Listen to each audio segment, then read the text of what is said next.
4 अप्रैल की सुबह सुबह झारखंड में एक बार फिर से ईडी की दस्तक हुई और जैसे ये खबर आई कि ईडी ने झारखंड में कई ठिकानों पर छापेमारी की है, अचानक से हलचल मच गया कि आखिर ईडी ने छापेमारी क्यों है। धीरे धीरे बात ये पता चली कि कई इंश्योरेंस कंपनियां हैं, कई मेडिकल से जुड़ी हुई संस्था हैं, उन पर छापेमारी की गई है। और छापेमारी को लेकर जैसे जैसे जानकारी आगे बढ़ती चली गई तो उसमें एक नाम चौंकाने वाला आया। वो नाम था पूर्व स्वास्थ्य मंत्री बन्ना गुप्ता के पीएस का नाम। बन्ना गुप्ता के पीएस के घर पर भी ईडी ने छापेमारी की। और जब ये पूरा जब बन्ना गुप्ता के पीएस का नाम इस पूरे मामले में आया तब अचानक से हलचल मच गई कि बन्ना गुप्ता जब स्वास्थ्य मंत्री थे तो उनके आप सचिव ओम प्रकाश सिंह गुड्डू हुआ करते थे, उनके ठिकानों पर भी जमशेदपुर में ईडी ने छापेमारी की है। और ईडी उनके घर पर कागजातों की छानबीन कर रही है, पूछताछ कर रही है। ओम प्रकाश गुड्डू से भी पूछताछ कर रही है और उनके परिजनों से भी पूछताछ की है। ये पूरा मामला जो है वो आयुष्मान योजना से मान योजना के झारखंड में बड़े पैमाने पर गड़बड़ियाँ हुई। और कहा यह जाता है कि करीब 212 से अधिक ऐसे गैर सरकारी मेडिकल संस्थान थे जिन्होंने एक तरीके से फर्जीवाड़ा किया और उन्होंने गलत बिल का भुगतान करके जो है आयुष्मान योजना का लाभ लिया। करीब 40 करोड़ का, हालांकि बताया जा रहा है कि करीब 40 करोड़ का भुगतान इसमें शुरू हुआ। और इस मामले की जांच ईडी ने तब शुरू की जब जो गड़बड़ियों को लेकर ईसीआर की जांच जब ईडी ने शुरू की तो पता चला कि जो है वो इसकी तह कहाँ तक जारी है और धीरे धीरे जांच शुरू हुई। हालांकि सीएजी रिपोर्ट जो है उसमें भी इस बात का जिक्र था कि झारखंड में बड़े पैमाने पर आयुष्मान भारत योजना को लेकर फर्जीवाड़ा हुआ है। और उस फर्जीवाड़े में ऐसे ऐसे चौंकाने वाले चीज़ आई है जो बड़े कहे कि जिसको लेकर बहुत आश्चर्य हो रहा है। और जो फर्जीवाड़ा हुआ है उसमें ऐसे लोगों के नाम पर भी पैसे निकाले गए या योजना की राशि निकालेगी जिनकी मृत्यु हो चुकी है।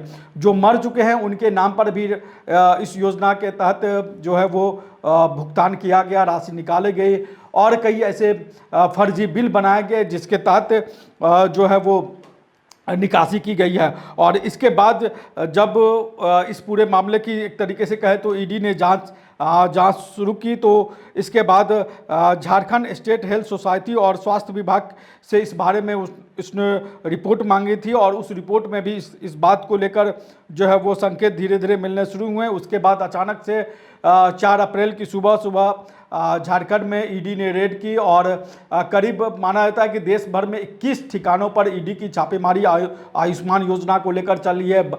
बंगाल में भी ईडी की छापेमारी चल रही है। लेकिन झारखंड में जैसे ही पूर्व स्वास्थ्य मंत्री बन्ना गुप्ता के पीएस का नाम आया उस पूरे मामले ने एक तरीके से कहे तो राजनीतिक रंग भी ले लिया, राजनीतिक मोड़ भी ले लिया कि पूर्व स्वास्थ्य मंत्री जिनके ऊपर स्वास्थ्य मंत्री रहते हुए जो पूर्व मंत्री हैं सरयू राय, उन्होंने कई आरोप लगाए। सरयू राय और बन्ना गुप्ता की एक तरीके से राजनीतिक लड़ाई वो किसी से छुपी भी नहीं है। मामला मुकदमे तक दोनों के बीच चला जा चुका है। और सरयू राय अक्सर इस पूरे मामले को लेकर बन्ना गुप्ता को टारगेट करते रहे। और जैसे ही ओम प्रकाश गुड्डू का नाम इस योजना के तहत इस योजना में आया, एक तरीके से कह दे इसका नाम आया। और गुरुवार को जब ईडी ने उसके ठिकाने पर छापेमारी की, जमशेदपुर में जो नीलगिरी कॉलोनी है वहाँ पर बन्ना गुप्ता के पीएस ओम प्रकाश गुड्डू का घर है, वहाँ पर छापेमारी कर रही है। जमशेदपुर में कई और जगह छापेमारी हो रही है।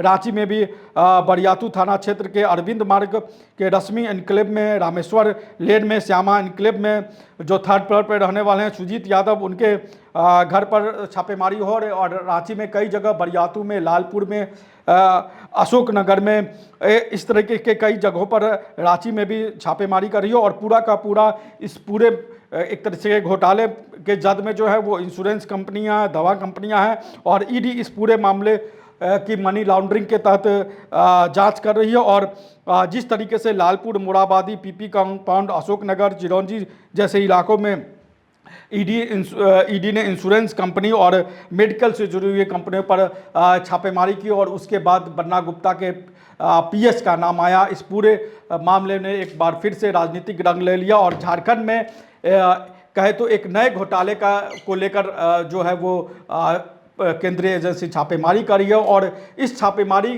के बाद एक तरीके से कहे तो एक बार फिर से विपक्ष को एक मुद्दा आप कह सकते हैं कि मिल गया है। और पूर्व स्वास्थ्य मंत्री के पीएस का जिस तरीके से नाम आया है, इस पूरे मामले ने एक तरीके से राजनीतिक रंग ले ली है।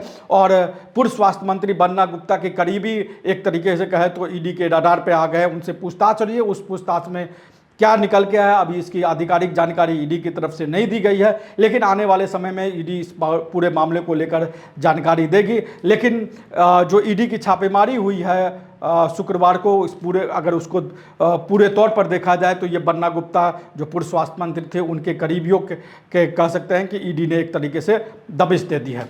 तो झारखंड के तमाम राजनीतिक अपडेट के साथ हम आपके पास यूं ही आते रहेंगे। और झारखंड में स्वास्थ्य विभाग में किस तरीके की गड़बड़ियां हुई हैं वो ये मामला बताते हैं। सीएजी रिपोर्ट में भी इस पूरे मामले का जिक्र था। तो झारखंड में स्वास्थ्य व्यवस्था को लेकर आप क्या सोचते हैं, आप हमें कमेंट बॉक्स में ज़रूर बताएं। नमस्कार, जोहार।